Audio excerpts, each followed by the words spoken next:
আল্লাহ রাব্বুল আলামিনকে যদি প্রশ্ন করেন, আল্লাহ আমাদের হায়াতের টাইম তো কম, কিন্তু আপনার আমল তো আমরা যে কারণে কম করতে পারলাম, নেকিও তো কম। কিন্তু ওগো রব্বুল আলামিন জানতে চাই, আমাদের আমল নামাই নেকি কম, এরপরও আমাদের দামটা অতীত উম্মতের চাইতে বেশি আপনি বাড়াবেন কোন সিস্টেমে, একটু আমাদের বুঝায় দেন। নিয়ম অনুযায়ী আমাদের নেকি কম, আমাদের দাম কম হওয়ার কথা, কিন্তু বেশি হবে কেমন আল্লাহ একটু বুঝায় দেন।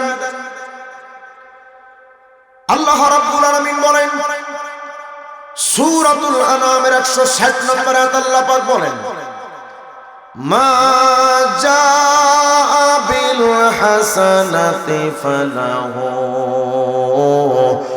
আশরু আমসালিহা।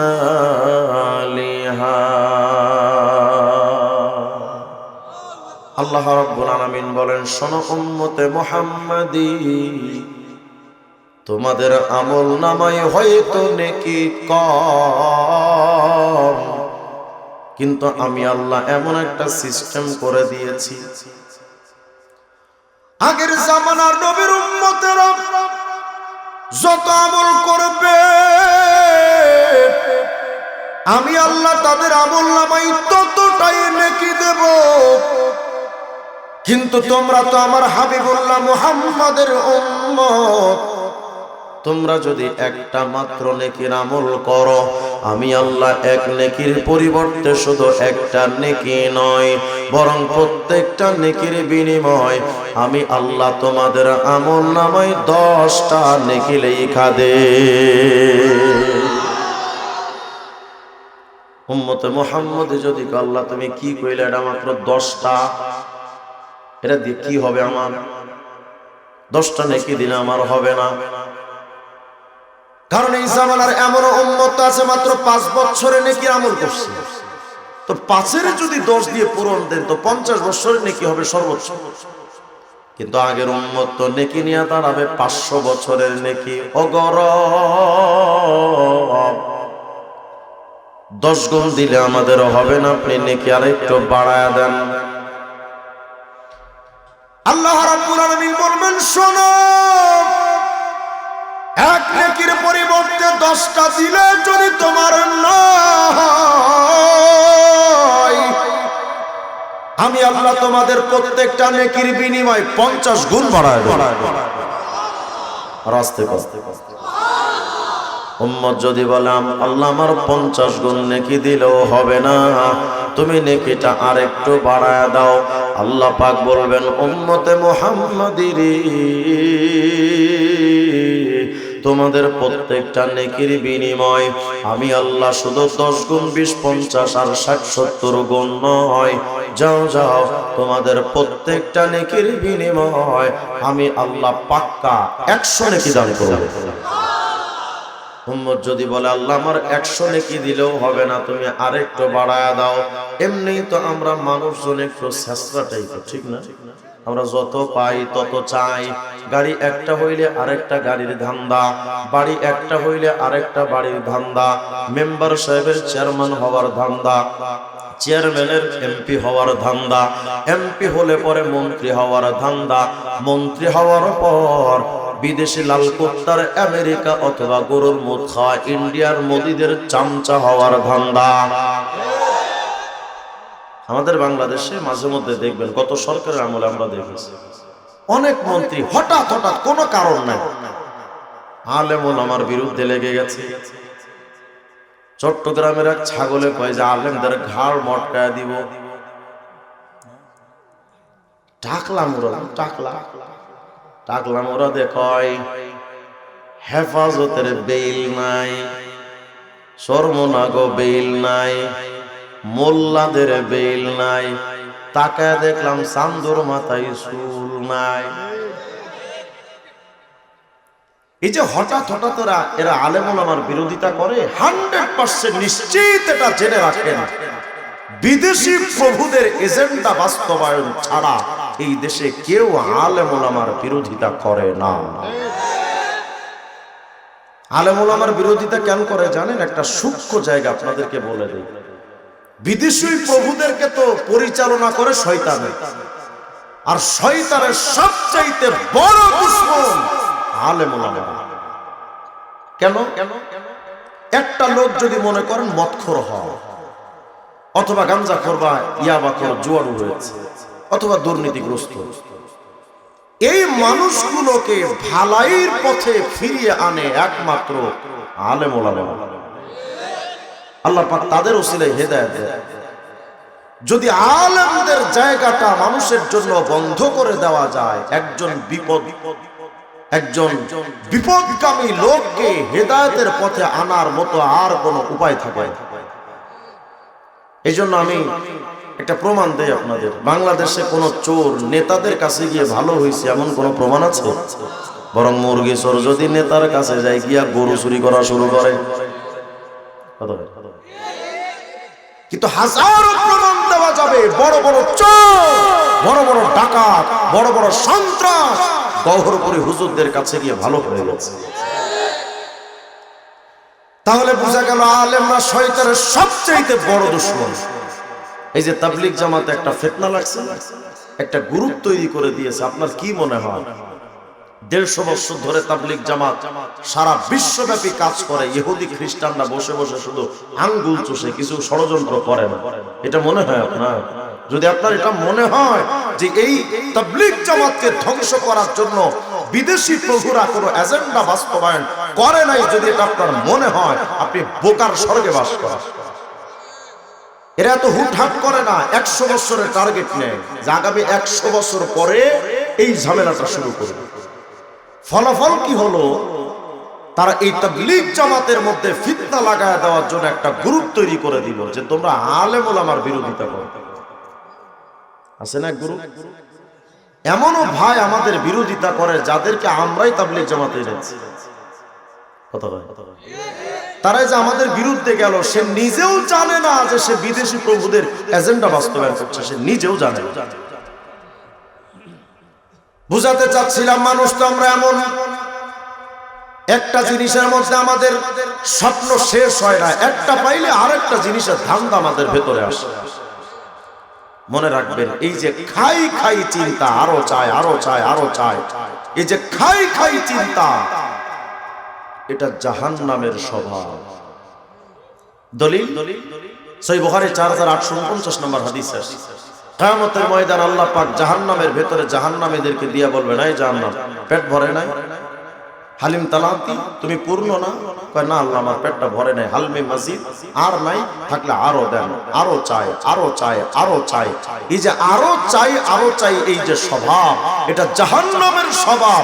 ফলাফলটা কি? ওই জাহান্নামের স্বভাব দুনিয়াতে যেই লোকটা ধারণ করে, জাহান্নামের ভেতরে যেমন শান্তি নাই, খাই খাই চিন্তা যারা করে, ওরা কোটি টাকার মালিক হলেও ওদের কপালে শান্তি আসে না। আর একজন গরিব মানুষ, অসহায় ফকির মানুষ, সারাদিন ভিক্ষা করে পাইছে 200 টাকা। রেল স্টেশনের পাশে একটা ইট মাথায় দিয়া যখন কাত হইছে, সাথে সাথে আরামের ঘুম চলে আসে। আর হারামখোর, সুদের টাকা, ঘুষের টাকা, হারাম টাকায় 10 তলা বিল্ডিং বানায়, এসি রুমের মধ্যে গিয়া এসির বাতাস খাইলো, হাত পা এসির বাতাসে ঠান্ডা করতে পারে, কিন্তু মনের জ্বালা ঠান্ডা করতে পারে না।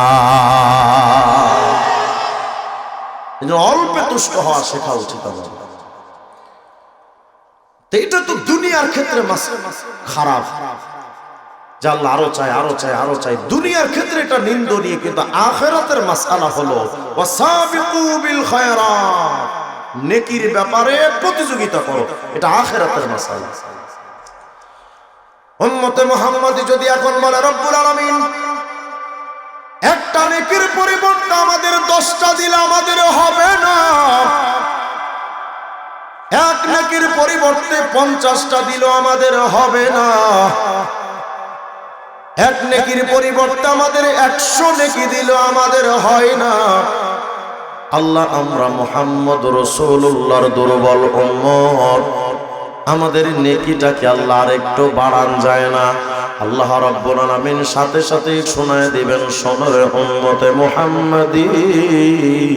সহিহ বুখারী ৭৫০১ নম্বর হাদিস, পয়গম্বর আরবি বলেন, শোনো, আমার কোন উম্মত যদি তার জবানটা দিয়া 1 সেকেন্ডের একটা আমল করে নেয়, আমি আল্লাহ কেরামান কাতিবিন তো সব বান্দার সাথে রেখেছি। একজন ডান কাঁধে থাকে কেরামান কাতিবিন, আরেকজন থাকে বাম কাঁধে সাহিবুল ইয়ামিন ইয়াকতুবুল হাসানাত। ডান কাঁধের ফেরেশতা উনি নেকি লেখে, বাম কাঁধের ফেরেশতা সাহিবুশ শিমাল ইয়াকতুবুস সাইয়্যাত, বাম কাঁধের ফেরেশতা গুনাহ লেখে। আল্লাহ পাক বলেন, এই উম্মতে মুহাম্মাদিরে, আমি আমার ফেরেশতা যাদেরকে তোমার সাথে রাখলাম নেকি লেখার জন্য, তোমরা যখন একটা আমল কইরা আমি আল্লাহ ডান কাঁধের ফেরেশতারে ঘোষণা দিয়া রাখছি, এই কেরামান কাতিবিন ফাইন আমিলাহা, এরা আমার মুহাম্মাদের উম্মত, একটা মাত্র নেকির আমল যদি করে, এক নেকির পরিবর্তে একটা, দুইটা, 50, 70 আর 80, 100টা নয়, ফাকতুবুহা লাহু বিআশরি আমসালিহা ইলা 700 দিরহাম, প্রত্যেকটা নেকির বিনিময় এদের আমল নামায় পাক্কা 700 নেকি লেখা। এক নেকিতে কয়টা? 700 নেকি। উম্মতে মুহাম্মাদি যদি এখন বলে, আল্লাহ আমার 700 নেকি তো হবে না, আপনি আরো বাড়ান, সুবহানাল্লাহ। আল্লাহ আমাদের 700 গুণ দিলে হয় না, কারণ আল্লাহ তো চাইলেই দেয়, তো আমাদের চাইতে অসুবিধা কোথায়? উম্মতে মুহাম্মাদি যদি এখন বলে, আল্লাহ আমার 700 নেকি তো আমার হয় না, আপনি আরো বাড়ান। এবার যে হাদিসটা আপনাদের শোনাবো, এটা তো শুনলে পুরো মাথা খারাপ হয়ে যাবে খুশিতে। আল্লাহু আকবার বলেন না, শুধু সুবহানাল্লাহ বলার জন্য রেডি থাকেন। কি চমৎকার হাদিস! মুসনাদ আহমদের 10707 নম্বর হাদিস। আল্লাহর নবী আমার বলেন, ও আমার দুর্বল উম্মত জানো, মায়ার নবী জানো বুঝাতে চান, উম্মত তোমরা তো দুর্বল, হায়াতের টাইমটা তোমাদের কম, গায়ে তোমাদের শক্তিটাও কম, আবার তোমাদের মধ্যে তো সর্বদা নবী থাকবে না, বড় বিপদ। এই উম্মতে মুহাম্মাদিরে জানো, একটা মাত্র নেকির আমল যদি তুমি করো, আমি নবীজি তোমারে জানায় গেলাম, ইন্নাল্লাহা আযজা ওয়া জাল ইউতি আবদাহুল মুমিন বিল হাসানা আইল ওয়াহিদা। আল্লাহ পাক রব্বুল আলামিনের পয়গম্বর বলেন, আমার কোন উম্মত যদি, ঈমানদার যদি একটা নেকির আমল কইরা নাই, ইন্নাল্লাহা আযজা ওয়া জাল্লা ইউতি আবদাহুল মুমিন বিল হাসানা আলফি হাসানা। আমার উম্মতে মুহাম্মাদি যদি একটা মাত্র নেকির আমল করে নেয়, আমার আল্লাহ আমার উম্মতের আমল নামায় দয়া করে পাক্কা 10 লক্ষ নেকি লেখা দেয়। খুশি না বেজার? আমি যদি কইতাম, চাচা আমারে মাত্র একটা টাকা আমার কাছে দেন, আমি 10 লাখ টাকা সুদ দিব, চাচা এক্ষুনি লাভ দিয়া ওইটা লুঙ্গি জাঙ্গা খুললা বিক্রি কইরা টাকা সুদে লাগাই, আছে না? কথা কয় না? দুনিয়ার টাকার ব্যাপারে আপনার আমার এতটা আগ্রহ, কিন্তু আখিরাতের মাসআলায় নেকি অর্জনের কোন প্রতিযোগিতা নেই।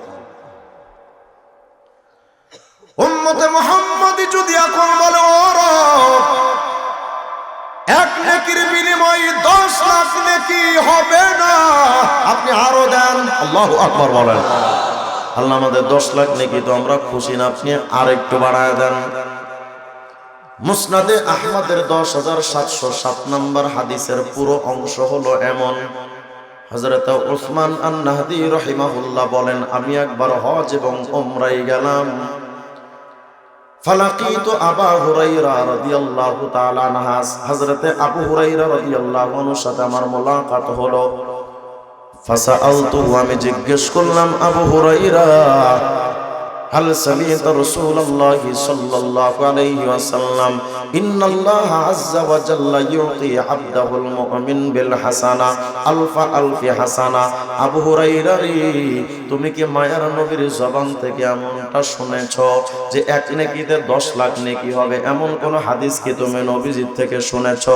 তোমার বরাতে আমাদের কাছে এমন একটা হাদিস পৌঁছেছে।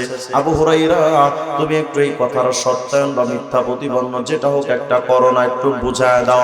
হযরত আবু হুরায়রা বলেন, ওরা উসমানের নাহাদি শুধু 10 লাখ হাদিসের কথাই শুনি নাই, বাল সামিতু রাসূলুল্লাহি সাল্লাল্লাহু আলাইহি ওয়াসাল্লাম ইন্নাল্লাহা আযজা ওয়া জাল ইউতি আলফাই আলফি হাসানা। বরং মায়ার নবী বলেন, আমার উম্মত যদি একটা নেকি আমল করে, তাদের আমল নামায় প্রত্যেকটা নেকির বিনিময় আমার আল্লাহ 20 লক্ষ নেকি লিখে দেয়। এক নেকির পরিবর্তে কয়টা? এখন উম্মতে মুহাম্মদী যদি আল্লাহ তুমি কি শুরু করলা? কি শুরু করলাম মানে? তুমি একবার কয় এক নেকিতে 10টা, আবার কও 700, আবার হাদিসে শুনলাম 10 লাখ, ওখান থেকে আবার শুনলাম 20 লাখ। তো আল্লাহ, তুমি যে নেকি গুনে গুনে দেও, তোমার শানের সাথে গুনে গুনে নেকি দেওয়াটা কি মানায়? সুবহানাল্লাহ। কেন মানায় না? না না, আল্লাহ মানায় না। কারণ আল্লাহ আপনার একটা নাম হলো আজিম।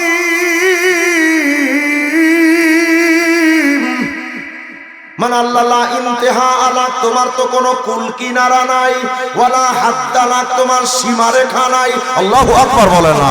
আল্লাহ তোমার তো কুল কিনারা নাই, সীমানা সীমানা নাই।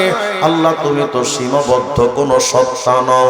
তোমার যেহেতু সীমানা নাই, সীমাহীন আল্লাহ যদি সীমাবদ্ধ নেকি দেয়, হোক না সেটা 10 বা 700, 10 লাখ বা 20 লাখ, 50 লাখ হইলেও ওটাও তো সীমাবদ্ধ নেকি, 1 কোটি হইলেও ওটাও তো মাহদুদ সীমাবদ্ধ নেকি। সীমাহীন খোদা সীমাবদ্ধ নেকি যদি দেয়, আল্লাহ এটা আপনার বড়তার আজমতের সাথে মানায় না। এই উম্মতে মুহাম্মদী তুই কি কইতে চাস? ভালো কইরা কর। উম্মতে মুহাম্মদী বলতে যদি বলেন, আল্লাহ আমি কি বলতে চাই, আমার মনের খবর তো তুমি জানো। আনতা তাআলামু মা ফি সুদুরিনা, আমাদের মনের খবর তো তুমি জানো। অন্তরজামী রে খোদা, তুমি তো আমাদের মনের কথা জানো। কি বলতে চাই? আল্লাহ বলতে চাই এটা, তুমি যেমন সীমাহীন,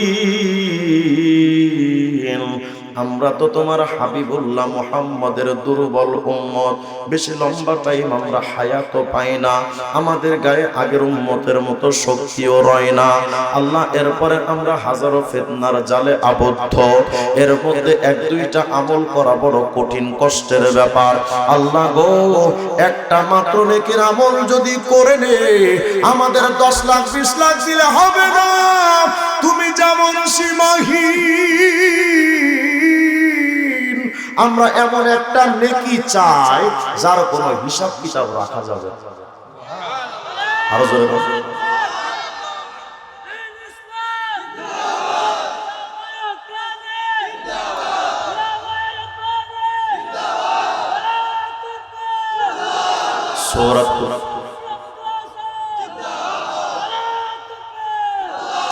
সূরাতুল গাফিরের 40 নম্বর আয়াত দিয়ে আল্লাহ সাথে সাথে জবাব দেন, শোনরে উম্মতে মুহাম্মাদী,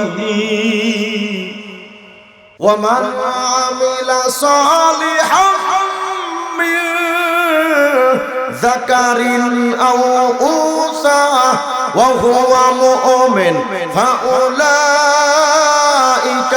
ইয়াদখুলুনাল জান্নাতা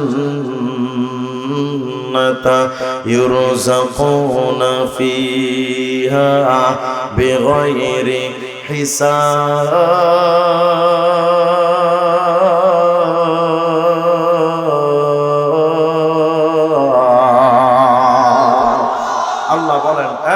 উম্মতে মুহাম্মদী একটা মাত্র নেকির আমল কর, একটা মাত্র নেকির আমল করো, আমি আল্লাহ তোমার ওই এক নেকিরই ওয়ায়াজিদুহুম মিন ফাজলিহি, আমি আল্লাহ আমার বদৌলতে আমার রহমতের ওসিলায় ওই এক নেকিরে আমি আল্লাহ বাড়াতেই থাকবো, বাড়াতেই থাকবো, বাড়াতেই থাকবো, বাড়াতেই থাকবো, বাড়াতেই থাকবো, বাড়াতেই থাকবো, এত বেশি দিব কোনো হিসাব কিতাব থাকবে না। এক নেকির মাধ্যমে যদি এত বিরাট ফায়দা হয়, এই মুমিন, যে আল্লাহর বান্দায় আমল নামায় 1 কোটি নেকি থাকবে, ওই বান্দার দাম কত?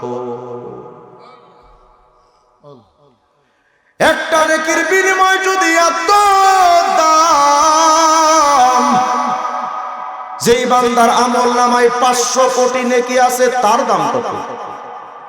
আল্লাহু আকবার বলবেন না? যদি বলেন হুজুর আপনি এটা কি কোন, 500 কোটি নেকি এটা কি কম ব্যাপার? এত নেকি কি আমাদের দ্বারা সম্ভব? হ্যাঁ, আমি বলছি সম্ভব। শুধু সম্ভব না, 1 সেকেন্ডে সম্ভব। আরো জোরে কন। আমি যদি কইতাম চাচারি 1 সেকেন্ডে আপনি 500 কোটি টাকার মালিক হইতে পারবেন, কোথাও যাওয়াও লাগবে না, কষ্টও করা লাগবে না, শুধু মুখ দিয়ে একটা কথা বের করবেন, 500 কোটি টাকা আপনার সামনে হাজির, বসে থাকতেন? চুপচাপ বসে থাকতেন? তাহলে দেখেন তো 1 সেকেন্ডে 500 কোটি কেন? শুধু 500 কোটি নয়, million, billion, trillion, crore crore crore crore নেকি অর্জনের 1 সেকেন্ডের আমল। দলিল কোথায়? সূরা লুকমানের 27 নম্বর আয়াত আল্লাহ পাক বলেন, ওয়ালাউ আন্নামা ফিল আরদি মিন শাজারাতিন আকলাম ওয়াল বাহরু ইয়ামুদ্দুহু মিন বাদিহি সাবআতু আবহুর। লাগে না? কি লাগে? তো আবুল সরকারে কয়, আল্লাহ প্রেমের বান্দা হইয়া আমার বাইচা থাকার আশা নাই। নাউজুবিল্লাহ বলেন না? আমরা ভালোবাসার প্রেমিক হতে চাই কার? আরো জোরে গান কার? তাই আল্লাহ প্রেমের বান্দা হইয়া আমার বাইচা থাকার আশা নাই, তবে রশিদ চাঁদের কাফের হইয়া আমি যেন মইরা যাই। আমি বললাম আমিন। তুই এমনি ঠাড়া বইরা না। আমরা কি কাফের হতে চাই? আমরা প্রেমিক হতে চাই কার? এরা আবার কয় কাবা ঘরের খাদেম হতে আমার মন চাইল না এই জগতে। এ নাকি কাবা শরীফের খাদেম হইতে মন চায় না। এর মতো ছাগল যদি কাবায় যায়, ওকে বাথরুমে খেদমত করতে দিবে? এটা রে জুতা দিবি, দাঁড়াই দিব। কাবা ঘরের খাদেম হতে আমার মন চাইল না এই জগতে, তবে রশিদ চাঁদের পায়খানাতে আমি যেন চাকরি পাই। আমি বললাম আমিন। নাউজুবিল্লাহ আসতে বলবেন আপনারা?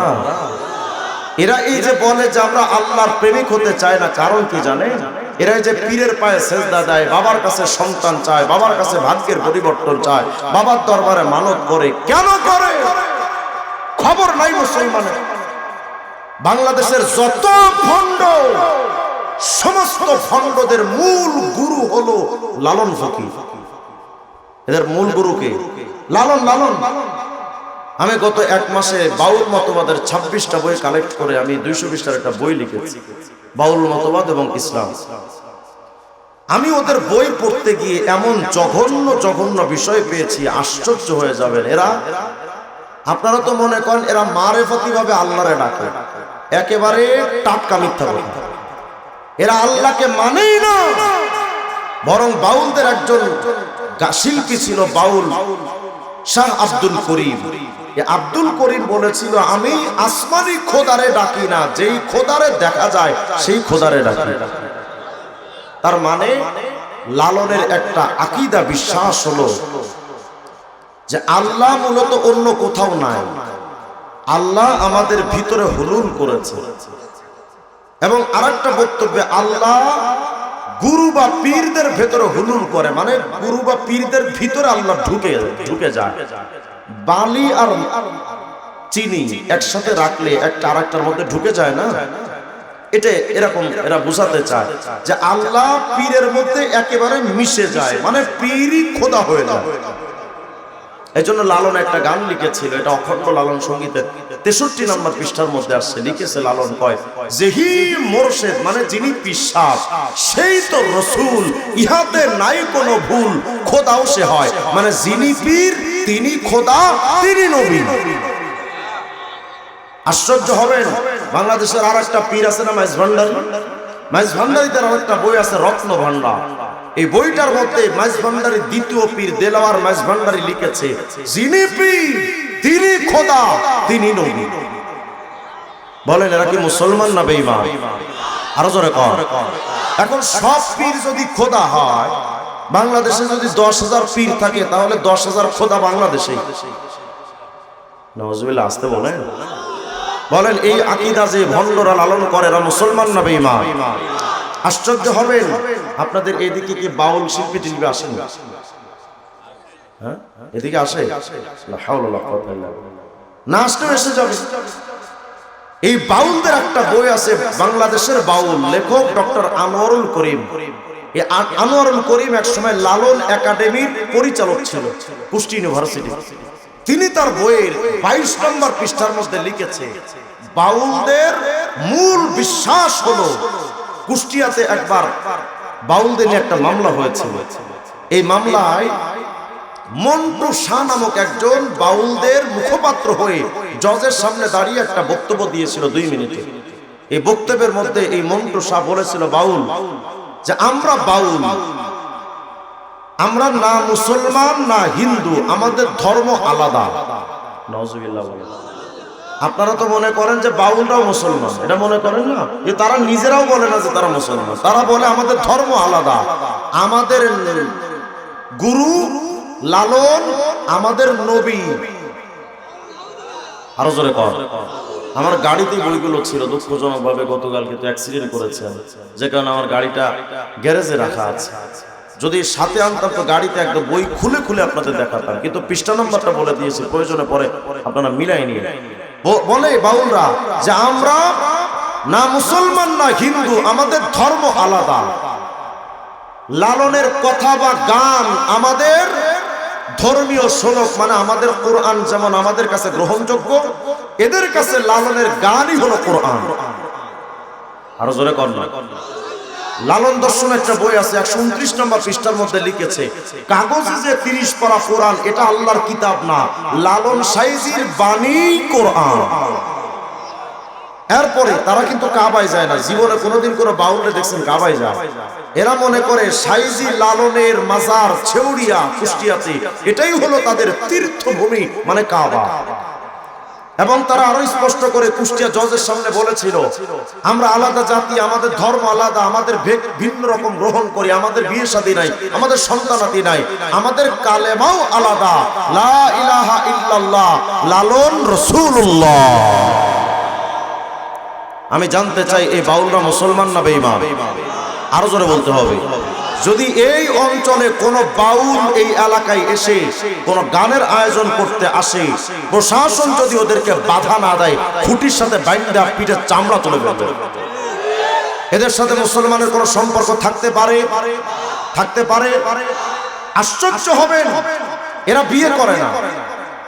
এদের যখন ভেক খেলাফত দেয়, মানে এদেরকে একটা সময় কাফন করায়, এই ভেক খেলাফতের পরে এদের আর বিয়ের সাথে জায়েজ নাই এদের ধর্মে। কিন্তু তাদের সেবা দাসী বা সাধন সঙ্গিনী রাখার নিয়ম আছে। এক একজন বাউলের পাশে 25 জন 30 জন সাধন সঙ্গিনী থাকে। এই সাধন সঙ্গিনীর সাথে রাকাম করে, আর বিয়ে শাদীকে তারা অন্যায় হিসেবে গ্রহণ করে। বলেন এরা মুসলমান? এরা মুসলমান? এরা এই সমাজের দুশ্মন, এই জাতির দুশ্মন, এই মুসলিমদের দুশ্মন।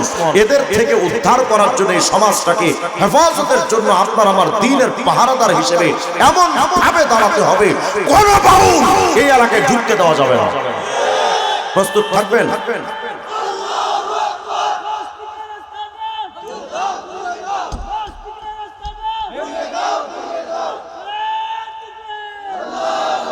আশ্চর্য হবেন, বাংলাদেশের ফরহাদ মাযহার, মেঘ মোল্লা, নাস্তিকরা মাঝে মধ্যে দেখবেন লালনদেরকে সাপোর্ট দেয়। কেন দেয় জানেন? লালনদের মূল দর্শন হলো, লালন একটা গান লিখেছে, গানের মধ্যে লালন বলছে, জাত না গেলে পাইলে হরি, কি ছাড়ত জাতের গৌরব করি, সুষ্ণে বলিয়ে। লালন বলে জাত হাতে পেলে, জাত মানে ধর্ম, লালন বলে জাত হাতে পেলে পুরাতাম আগুন দিয়ে। মানে লালনের মূল থিম হলো, যদি আমি হাতে ধর্ম ধরতে পারতাম, এটা আগুন দিয়ে জ্বালায় দিতাম। তাহলে আমি আপনাদের কাছে জানতে চাই, এরা এমনকি লালন তার বইয়ের মধ্যে তারা বাউলরা লিখেছে যে অধার্মিকতা, সেকুলারিজম বা ধর্ম নিরপেক্ষ,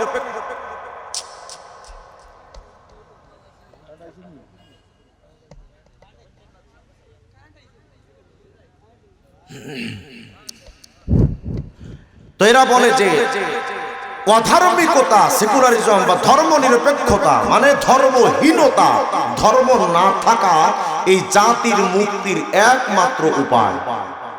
মানে ধর্ম উঠায়া দিলে জাতি মুক্তি পাবে। নাউজুবিল্লাহ বলবেন আপনারা? তাহলে নাস্তিকদের দর্শন হলো সমাজ থেকে ধর্ম উঠিয়ে দেওয়া, বাউলদের দর্শন হলো ধর্ম উঠিয়ে দেওয়া। আপনার আমার চূড়ান্ত সিদ্ধান্ত হবে, শাহজালালের জমিন থেকে প্রত্যেকটা নাস্তিক বাউলদেরকে উৎখাত করা হবে ইনশাআল্লাহ।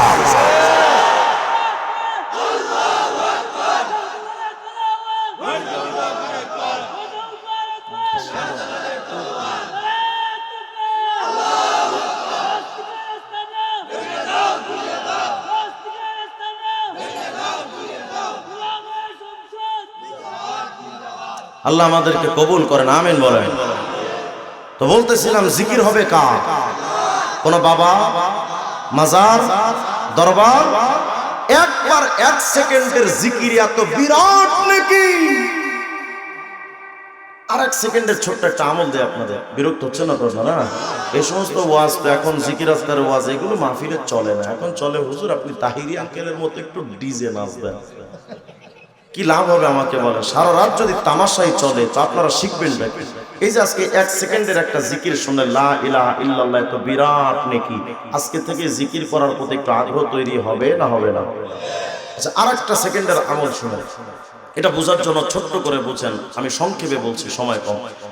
এই বাংলাদেশ মাত্র 56,000 বর্গ মাইলের ছোট্ট একটা বাংলাদেশ, অথচ পুরা পৃথিবীটা এত বড়।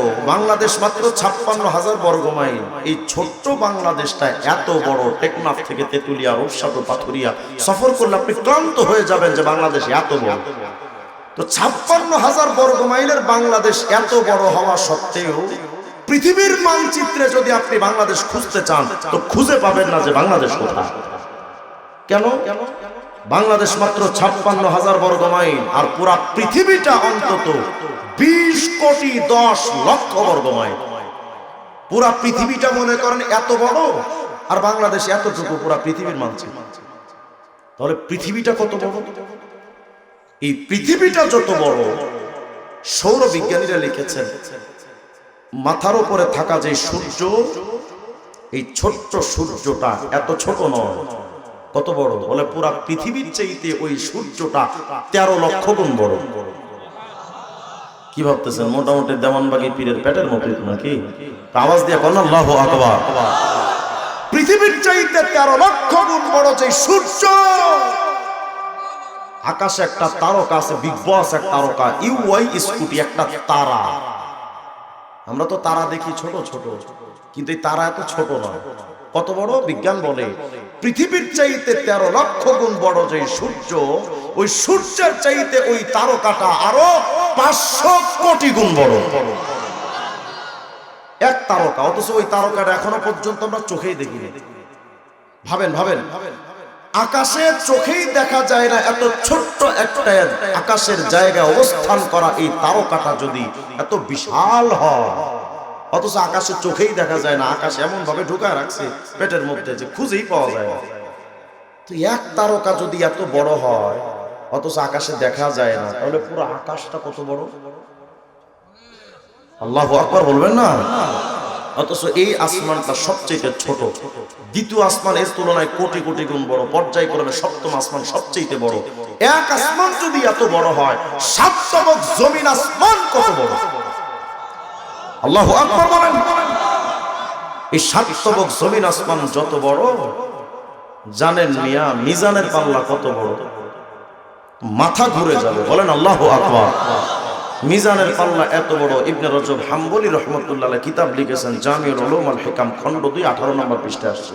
সালমান আল ফারসি রাদিয়াল্লাহু আনহু বলেন, মিয়া মিজানের পাল্লাটা এত বড়, 7 তবক জমিন আসমান একত্রিত করে মিজানের পাল্লায় যদি ঢুকায়া দেওয়া হয়, 7 তবক জমিন আসমান ঢুকে যাবে, কিন্তু মিজানের পাল্লার একটা পাল্লারও পেট ভরবে না।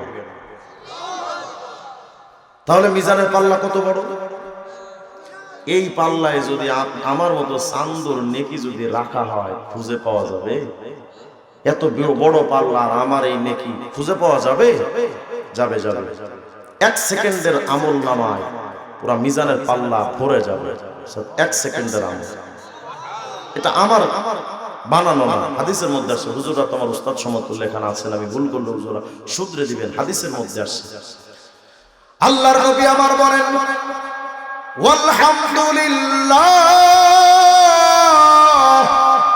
তামলাউল মিজান। মায়ার নবী আমার বলেন, আমার কোন উম্মত যদি তার জবানটা দিয়া জাস্ট 1 সেকেন্ড সময় নিয়া একটা বার শুধু যদি কয় আলহামদুলিল্লাহ, এই একবার আলহামদুলিল্লাহ বললে যে নেকিটা হয়, ওই নেকিটা দিলে পুরা মিজানের পাল্লা যেটা 7 তবক জমিন আসমান দিলেও ভরে না, একবার আলহামদুলিল্লাহ বললে পুরা মিজানের পাল্লাটা নেকি দ্বারা ভইরা টয়টম্বর হয়ে যায়। কয়বার আলহামদুলিল্লাহ? তাইলে তো আজকে থেকে আমলগুলো বাদ দিয়ে শুধু চুপচাপ বসে থাকার দরকার। আমি যদি কইতাম চাচা আসমান বরাবর জমিন বরাবর আপনাকে টাকা দিব, একবার সুবহানাল্লাহ সারাদিন চুপতাম, অথচ আখিরাতের মাসআলায় আপনি আমি কতটা উদাসীন ভাইরা। ভাবতেছেন হুজুর এখনো তো যুবক মানুষ, আর কয়টা দিন যাক, তারপরে না হয় হুজুর জিকির আজকার শুরু করবো। কত যুবক তেমন স্বপ্ন দেখেছিল বিয়ে করবে, ঘর সংসার করবে, কিন্তু সেই যুবক নিজের বিয়ের বরযাত্রীর গাড়িতে ওঠার আগে মসজিদের খাটিয়ায় উঠে গেছে। আছে না? আপনি আমি তো অনেক হায়াত পেয়ে গেছি মুরব্বী যুবক ভাই, অনেক হায়াত তো চলে গেছে। আমি যাদের সাথে ছোটবেলায় খেলতাম প্রায় 5 জন বন্ধু আমার দুনিয়া থেকে চলে গেছে। আরে রাখেন না আমার বন্ধু বান্ধবের কথা, এখানে অনেক বাবা বসে আছে নিজের সন্তানকে নিজের হাতে কবর দিয়েছে, রাখেন না? যদি এমন কোন ভাই না থাকেন তো বাস আমার দিকে তাকান। আমি এমন এক হতভাগা বাবা, 2021 সালে কারাগারে যাওয়ার 15 দিন আগে আমি আমার নিজের বাচ্চার জানাজা আমি নিজে পড়িয়েছি।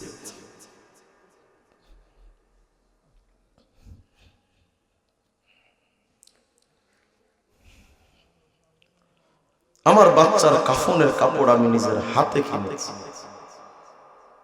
এই তো হায়াত। গতকালকে যদি আল্লাহ তো মেহেরবানি করেছে, যদি জাস্ট পেছন থেকে একটা ট্রাক বা কিছু আসতো, হয়তো আজকে আপনারা শুনতেন যে রিজওয়ান ফিকির নাই। এই তো হায়াত। আর কিসের অপেক্ষা আছে বাজান বলেন? আমি যে কালকে অ্যাক্সিডেন্ট করবো, এত বড় অ্যাক্সিডেন্ট দুর্ঘটনা হবে, আমার গাড়ি তো সামনের বাম পাশটা পুরো নাই হয়ে গেছে। আমি কি বাসা থেকে যখন বের হয়েছে তখন জানতাম যে আমি অ্যাক্সিডেন্ট করবো? জানলে আমার তো কেউ পাঠাই। আপনার কাছে আজরাইল আসবে, কিন্তু আপনার পরিবার কাউকে খবর দেবে না। ঠিক সময় মতো এসে হাজির হয়ে যাবে। মুরব্বী দেরি না বাজান, আজ এখন থেকে শুরু করেন। এখন থেকে এই জবানটা কোনো গান দিয়ে তাজা নয়, গালি দিয়ে তাজা নয়, গীবত দিয়ে তাজা নয়। বিড়ি বাদ দেন, বহুত জানা হয়েছে বিড়ি। আজকে থেকে বিড়িকে তালাক দেন। এই জবানটা শুধুমাত্র আল্লাহর জিকিরের জন্য চালু রাখুন। পারবেন না ইনশাআল্লাহ? বলুন হুজুর তাইলে কাজ কাম? হ্যাঁ, কাজ কাম অবশ্যই করেন বাজান, আমি আপনাকে নিষেধ করবো না। আপনি দোকানদারি করেন, 24 ঘন্টা তার মুখ দিয়ে বগর বগর করা লাগে না? করা লাগে। খরিদ্দার তো সবসময় থাকে না। যখন আপনি ক্ষেত খামারে কাজ করেন, আপনার হাত কাজ করে, পা কাজ করে, চোখ কাজ করে, মেধা কাজ করে, কিন্তু জবানটা তো কাজ করে না। কথা বল, জবানটা তো খালি থাকে। জবান দিয়ে যদি আপনি গান গাইতে পারেন, শুধু গানের জায়গায় একটু জিকিরটা চালু করে দেন, পারা যাবে না ইনশাআল্লাহ? দোকানদার ভাই পাশে একটা তসবির দানা ঝুলায় রাখে, মুরব্বীরা আপনার পায়ে ধরে যাচ্ছে বাজান, বিড়িটা আজকে ছাড়েন, ছেড়ে ওই বিড়ির হাতে একটু তসবির দানাটা উঠায় আনেন, ভালো হবে। আমি আপনাকে জোর করে তো পারবো না বাজান, কিন্তু জাস্ট বিবেকের কাছে একটু প্রশ্ন করেন। আজকে যখন এখান থেকে বাড়ির দিকে যাবেন, রাস্তার দুইটা পাশে একটু তাকায় দেখেন, নিঝুম অন্ধকার বাঁশবাগানে একা একা কত কাল ধরে কত লাশ পড়ে আছে, ওদের দেখার মতো কেউ না, ওদের কেউ খবর নেয়। এখান থেকে 100-200 বছর আগের কবর খুঁজে পাওয়া যায়। একদিন তো আপনি আমি এভাবে নিঃস্ব হয়ে যাব, নিঃশেষ হয়ে যাব, অস্তিত্ব থাকবে না। অন্তত কবরে, দুনিয়াতে 30 বছরের হায়াতে কত কিছু না সামানা জোগাড় করলাম, এই মরার পর পৃথিবীতে সর্বশেষ যে ব্যক্তি মারা যাবে সেও তো কবরে 40,000 বছর থাকতে থাকবে। কি সামানা রেডি আছে আমার কবরের জন্য? এই জন্য আজকে থেকে একটু প্রস্তুতি নেওয়া যাবে না ইনশাআল্লাহ? পারবেন তো ইনশাআল্লাহ? আল্লাহ আমাদের তৌফিক দান করেন। আজকের এই মাহফিলটা যে আপনাদের এখানে হলো, আপনারা খুশি না বেজার? মন থেকে বলেন তো, লস না লাভ হয়েছে আপনাদের? যদি লাভ হয়, এই মাহফিলটা প্রত্যেক বছর তাজা রাখার দরকার আছে না? আমি মাত্র 2 থেকে 3টা মিনিট আপনাদের কাছে একটু চাই। এমন কোন ভাই আছেন যে মাদ্রাসার জন্য আপনি আজকে না পারেন, বা যদি কেউ নগদে পারেন তো আলহামদুলিল্লাহ, না পারলে প্রত্যেক মাসে 500 বা 1000 করে আগামী 10 মাসে 10টা কিস্তি দিবেন, 500 বা 1000 ওয়াদা দিবেন যে 5000 বা 10,000 টাকা। এমন কোন ভাইকে আছেন ইনশাআল্লাহ এই মাদ্রাসার জন্য দিবেন? হ্যাঁ, কি না কি নাম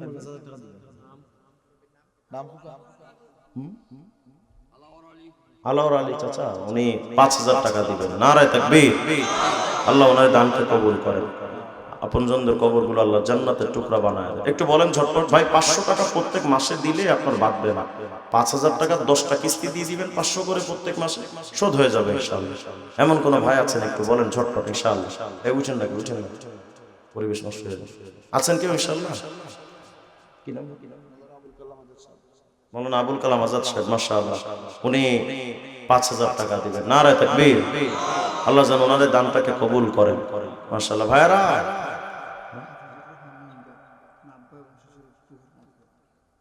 হাফিজুর রহমান বইনগাঁও, বাবা এবং শ্বশুর, মাশাআল্লাহ। এমন সন্তানই তো দরকার যে বাপের জন্য দিবে, শ্বশুরের জন্য দিবে। আমাদের যুবকরা তো এখন শুধু শ্বশুর ফাদারের জন্য দেয়, বাবার লাগে দেয়। আল্লাহ এই সন্তানকে কবুল করেন, আমিন বলেন। উনি 5000 টাকা দিবেন। হাফিজ আব্দুল আজিজ ভাই, নোয়াপাড়া নিবাসী, সৌদি প্রবাসী, 5000 টাকা দিবেন। আল্লাহ কবুল করেন, আমিন বলেন। মাশাআল্লাহ, আল্লাহ যেন তাদের এই দানকে কবুল করেন। প্রবাস জীবনে আল্লাহ পাক সবাইকে নিরাপত্তার চাদরে আবৃত রাখেন। আর কি আছেন ভাই? একটু ঝটপট বলেন ইনশাআল্লাহ। আর কি আছেন? একটু দ্রুত বলেন ইনশাআল্লাহ। আছেন কেউ? 5000 10,000 দিবেন ইনশাআল্লাহ, অথবা আগামী রমজান মাসে দিয়ে দিবেন। বলেন একটু ঝটপট বলেন, এটা তো বেশি কিছু না। 5000 টাকা এটা কিছুই না। প্রত্যেক মাসে 500 টাকা করে, এগুলোই তো থাকবে বাজার। আপনি কবরে শুয়ে থাকবেন আর ওই মাদ্রাসার ছাত্ররা রাত 4টার সময় উঠে তাহাজ্জুদের নামাজ পড়ে কোরআনে কারীমের তেলাওয়াত করে আপনাদের জন্য দোয়া করে। হয়তো আপনি নিজের সন্তানের জন্য যেটা রেখে যাবেন, আপনার সন্তান হয়তো মাদকাসক্ত হয়ে সব টাকা হারিয়ে ফেলবে, কিন্তু এই বাচ্চাদের জন্য মাদ্রাসায় যেটা রেখে যাবে, এটার দ্বারা আপনার কবরে শুধু নেকি পৌঁছতে থাকবে। একটু বলেন, ঝটপট বলেন ইনশাআল্লাহ। 5000 10,000 20,000 দেওয়ার মতো ইনশাআল্লাহ। আর কেউ আছেন? আর কি আছেন ইনশাআল্লাহ? একটু বলি ঝটপট ইনশাআল্লাহ। আর কি আছে? একটু ঝটপট। 2000 টাকা করে যদি কেউ পারে বলেন। 2000 ইনশাআল্লাহ। আছেন কেউ? কি নাম? লাইল মিয়া ভাই, উনি 2000 টাকা। আল্লাহ কবুল করেন, আমিন বলেন। যারা দিচ্ছেন আল্লাহ পাক তাদের সম্পদে বরকত দান করেন, তাদের মনের সমস্ত নেক আশা আল্লাহ রাব্বুল আলামিন যেন কবুল করেন, মাশাআল্লাহ। আর কি আছেন? 2000 5000 বলেন একটু ঝটপট ইনশাআল্লাহ। আছেন আর কেউ 2000